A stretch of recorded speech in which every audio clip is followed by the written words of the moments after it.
My parents and sister said, "We're taking you to a fancy gala." I wore my best dress. The venue was a barn. My sister said, "Let's see if the pig fits in." My mom cackled, she really thought we'd let her shine. A stranger took my hand and said, "You don't belong with these people." I smiled, I know. It all started when my parents, Julian and Lila, told me they were taking me to an exclusive gala. I had no reason to doubt them. Growing up, they always kept up appearances. They were the kind of people who liked to flaunt their wealth, their social connections, and their ability to get invited to the best events. So, when they told me this was something special, I believed them. Maybe, I thought, this would be the one time they'd actually make me feel included, like I mattered. "Don't forget to wear your best dress," my mom said. "It's an important event. You'll want to look your best." Nadia, my older sister, overheard and added, "Mom's right. Wear something elegant. You don't want to embarrass us." I smiled, not realizing how cutting that statement would feel as the evening unfolded. My mom was always like this, demanding perfection. And Nadia? She was the golden child. Always the one who got the attention, the praise, and the admiration. I was the quiet one. The one who followed the rules and kept my head down. I didn't mind being the quiet one. At least, I didn't used to. But there was something different this time. Maybe it was the hope I had that, just for once, my family would include me in their world. I spent hours getting ready. My mom and dad had insisted I wear my best dress, so I pulled out the emerald gown I'd bought a year ago for a wedding that I'd never ended up attending. It fit perfectly, and when I looked at myself in the mirror, I felt a surge of excitement. I wanted to feel like I belonged tonight. I wanted to show my family that I could be part of the picture. But as I stood there, smoothing out the fabric, I couldn't help but feel a creeping unease. Nadia hadn't said much to me as I dressed, but the way she'd been acting lately, distant, almost dismissive, had me on edge. "You look great," my mom said, running her fingers over the dress, her expression unreadable. "Just don't embarrass yourself." My dad didn't even look up from his newspaper when he commented, "I suppose you'll do fine." I swallowed hard, ignoring the sharp pang in my chest. This was just how they were. They never truly saw me. We climbed into the car. The drive was long, and the silence felt suffocating. I could see the way my parents were talking to each other in low voices, their occasional glances toward me revealing nothing.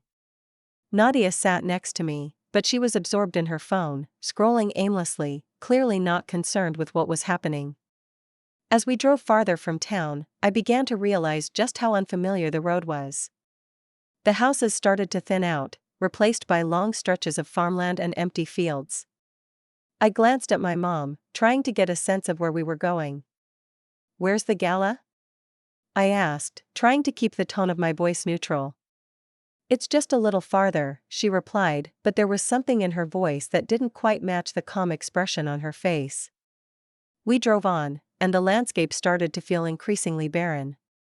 The sense of isolation grew. Eventually, the car pulled up to a large barn in the middle of nowhere. My heart sank. "What is this?" I asked, the words slipping out before I could stop them. Nadia laughed softly, not even bothering to look up. "This is it," she said, her voice tinged with mockery.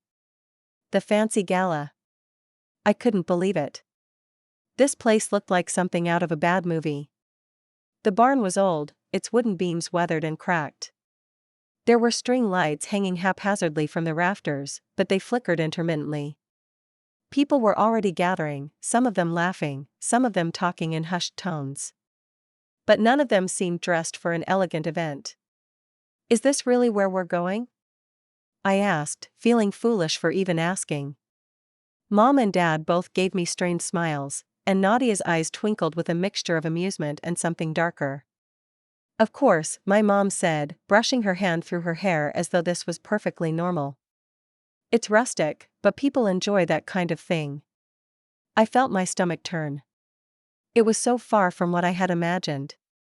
My hands began to tremble slightly, but I forced myself to get out of the car. As we walked toward the entrance, the sounds of the crowd hit me. They were loud, unrefined. It was everything I had feared. Inside, the barn smelled like hay, animals, and something else I couldn't quite place. The mismatched chairs scattered around the floor made it clear that whoever had organized this didn't care much about details. People stood around with drinks in their hands, chatting loudly, laughing. None of them seemed to care that this wasn't a gala. It felt like a joke, one that was being played on me.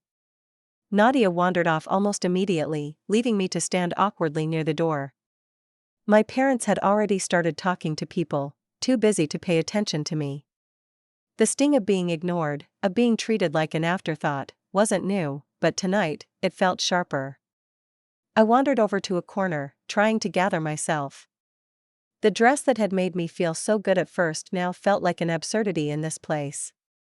I was out of place here.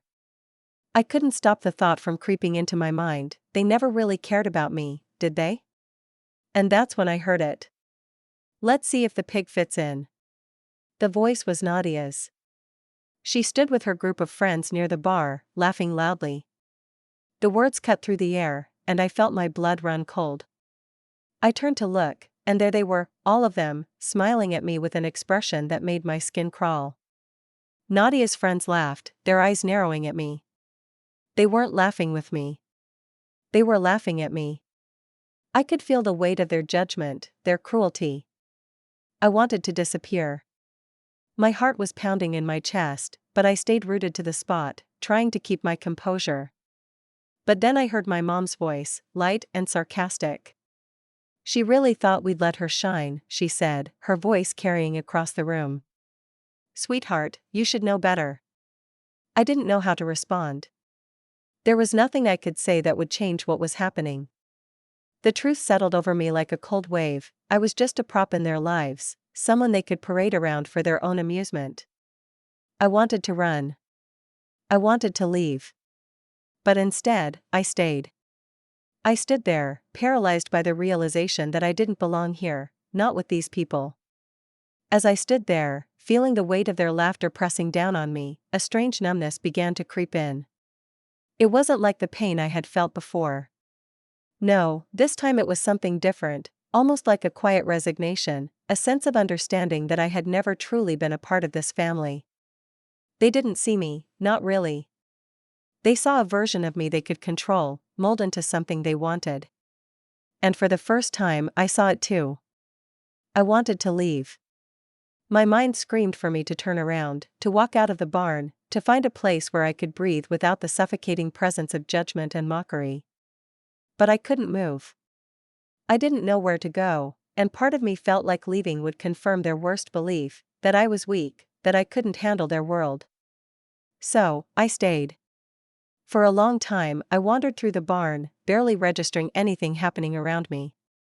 People danced, clinked glasses, and laughed. The noise, the chatter, the air thick with alcohol and perfume, all of it felt like a distant hum, muffled by the heavy thoughts circling in my mind. I watched my family from a distance, their faces lit up by the soft, flickering lights above. They seemed so at ease, so comfortable in their world. And I was not part of it. My eyes kept drifting back to Nadia.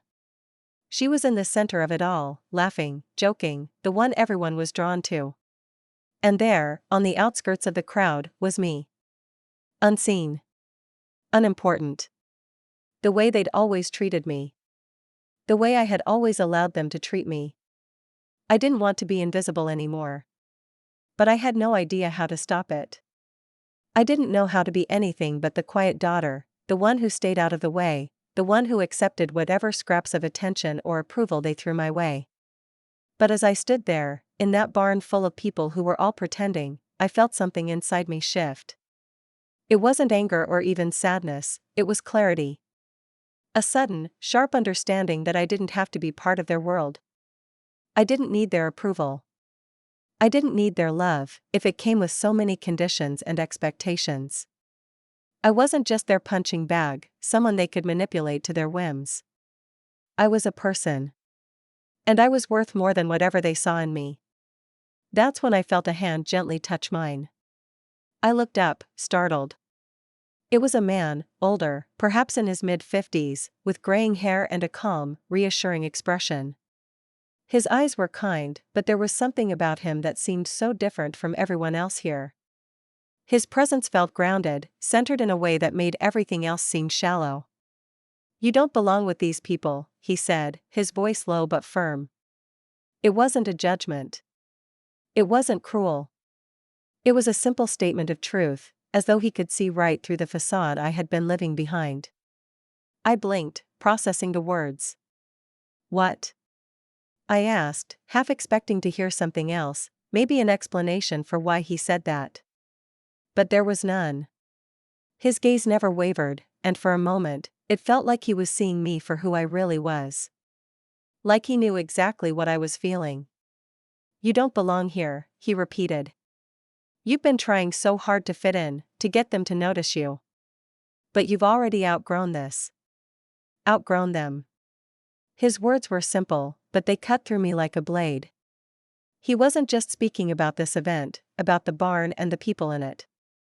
He was talking about my entire life. About the family that never truly saw me, the expectations they'd placed on me, the years I had spent trying to make them proud, trying to be someone I wasn't just to be accepted. I didn't know what to say. Part of me wanted to argue, wanted to deny it.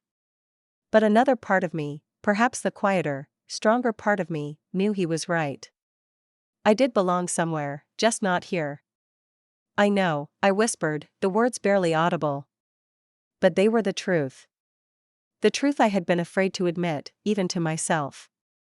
I smiled at him then, not out of politeness, not because I had to, but because I finally understood something fundamental. The weight that had been pressing on my chest for so long, the suffocating feeling of being unwanted and unseen, began to lift. "Thank you," I said, my voice steady now. It wasn't just for his words, but for seeing me, really seeing me in a way that no one else had. It was a gift I never expected to receive tonight. He gave me a small, knowing smile, but before I could say anything else, he simply nodded and turned away, blending back into the crowd. And for the first time in what felt like forever, I didn't feel the need to follow him, to chase after his approval. He had already given me what I needed. He had given me the truth. The barn around me still hummed with noise, with laughter, with the clinking of glasses. But it all felt distant now. It felt irrelevant. I had spent so many years trying to make myself fit into a life that wasn't meant for me. And now, standing in the midst of it all, I realized I didn't have to. I could walk away. I could find my own path, one that was mine and mine alone. I stood there for a long moment, just breathing. The cool air outside the barn brushed against my skin, and I let myself feel it, really feel it, for the first time in years. My mind wasn't racing anymore. I wasn't trying to fit into a mold. I wasn't trying to be someone else. And then I saw my parents. They were standing in the corner, laughing with some people I didn't recognize. They didn't even glance at me. Nadia was with them, her arm draped around one of her friends, her laughter ringing out across the barn like a cruel reminder of what I'd never be. I should have felt angry, I thought. I should have been furious. But instead, I just felt free. Free in a way I had never known before. And that's when I realized, I didn't need their approval. I didn't need their love. I had my own life to live, and it would never be defined by the people who could never see me for who I was. As I stood there in the corner of that barn, feeling the sting of my family's dismissal like a far-off echo, something within me clicked. The man's words, simple and profound, rang in my mind, "You've outgrown them." I wasn't just outgrowing a single night at a barn masquerading as a gala, I was outgrowing the whole life they had built around me, the life where I was expected to shrink into a mold I never fit. I had spent so long trying to be someone I wasn't for their approval. And now I realized that I didn't have to anymore. I turned away from the group, the laughter, the judgment, and stepped outside. The night air was cool, but the fresh breath of freedom felt warmer than anything I had experienced in years. The gravel crunched beneath my feet as I walked along the path leading away from the barn. For the first time in my life, I wasn't running away from my family because I was scared. I was walking towards something better, myself. As I reached the car, I stood there for a moment, looking back at the barn. I knew it wouldn't be the last time I saw them, but tonight, I was done with trying to make them see me. I got into the car and drove away. It was the most peaceful I had felt in years. Over the next few days, I didn't contact my family. They didn't contact me either. I had always been the one to reach out, to try to patch things up, to show up when I wasn't wanted. But this time, I didn't feel that compulsion. I felt calm, centered, and, most importantly, free. I didn't need their toxic approval anymore. It wasn't about revenge in the traditional sense, it was about reclaiming my own life and choosing my own worth. Then came the phone call. It was Nadia. I had braced myself for this moment. She would either try to guilt-trip me into coming back, or worse, pretend like nothing had happened, acting as though the night at the barn was no big deal. The thing was, I had grown so tired of pretending. The person I had been up until that point, the quiet, accommodating daughter, was no longer someone I recognized. Hey, her voice was light, casual. Too casual, considering what had happened. Where'd you go last night? Everyone's asking about you. I paused, leaning back against the chair, taking a deep breath. I left. You left? There was confusion in her tone. She didn't get it. Of course, she didn't. She never had. I didn't want to be there anymore, Nadia. Not after everything. Nadia didn't speak for a moment, and I could almost hear her mind racing, trying to calculate how to make this all go away. She was the star of the family, the one who could say the right things and charm everyone into forgiving her. But this time I wasn't going to play along. I don't think you understand how embarrassing you made everyone, she finally said, her voice turning sharp. Mom and Dad were really disappointed. You should have just gone along with it. Disappointed? I said, my voice steady. They should be the ones disappointed. They've been treating me like an afterthought for years. And you? You've always enjoyed it. Haven't you? There was a long pause on the other end of the line. Nadia didn't know how to respond. She was used to people being passive, quiet, afraid to challenge her. But I wasn't afraid anymore. And it felt good. I'm not playing your game anymore, Nadia, I continued. I'm done pretending. Her voice softened, almost as if she were trying to regain control of the situation. You're making this harder than it has to be. I don't care, I replied. I'm tired of fitting into your world. I'm building my own now. I hung up the phone. It felt like closing a door on a chapter of my life I no longer wanted to be part of. Days turned into weeks. My parents, predictably, tried to reach out, but I ignored their calls. I could see through their attempts to manipulate me back into their little perfect world. The texts they sent me were full of false concern, apologizing for the misunderstanding at the barn, but it was all empty. They weren't sorry. They were just angry that I had taken control of my own narrative. So, I ignored them. Instead, I focused on myself. I took a weekend trip to the city, just to clear my head, and it was the best decision I could have made. I wandered through art galleries, explored new neighborhoods, and spent hours sitting in parks, reading. It was the first time I truly felt at peace.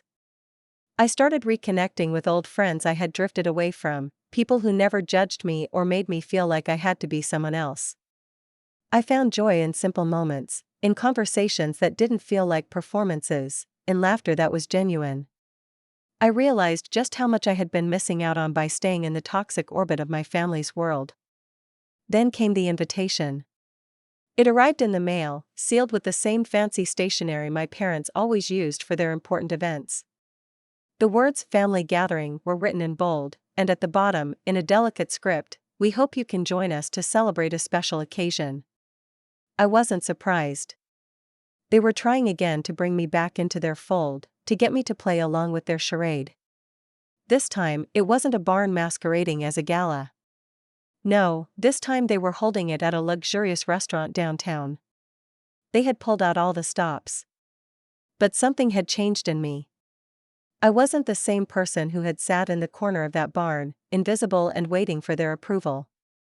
No, I had found my own worth, and it wasn't tied to their image of me. I thought about it for a moment. I had options now. I could ignore them entirely, keep living my life, and move on. But I wanted to make a statement. I wanted them to see who I had become, not out of malice, but out of self-respect. So, I decided to go. But not in the way they expected. The night of the family gathering arrived. I dressed carefully, but not to impress them. I wore something simple, yet elegant. A dress that was comfortable, that suited me, not a gown meant for impressing or fitting into a world that wasn't mine. I took my time, enjoying the process of getting ready for myself, not for anyone else. When I arrived at the restaurant, I walked in with my head high. My parents' faces lit up when they saw me. They were expecting me to apologize, to be grateful for being included again. But when I smiled back at them, I knew I wasn't going to play that game. I wasn't there for their approval. I was there to show them that I was happy with who I was. Throughout the evening, I could see the confusion in their eyes. They expected me to fall back into my old role, the quiet daughter, the one who always let them dictate the terms. But I didn't. I spoke up when I had something to say.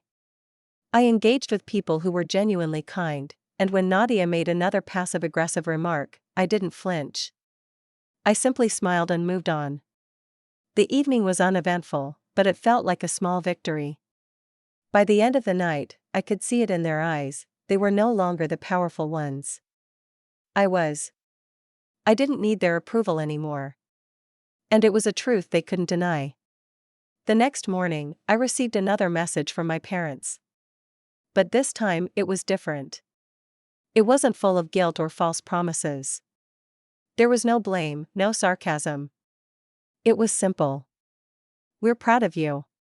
We just want you to be happy. It wasn't much, but it was enough. They might never fully understand who I had become, but they had accepted it.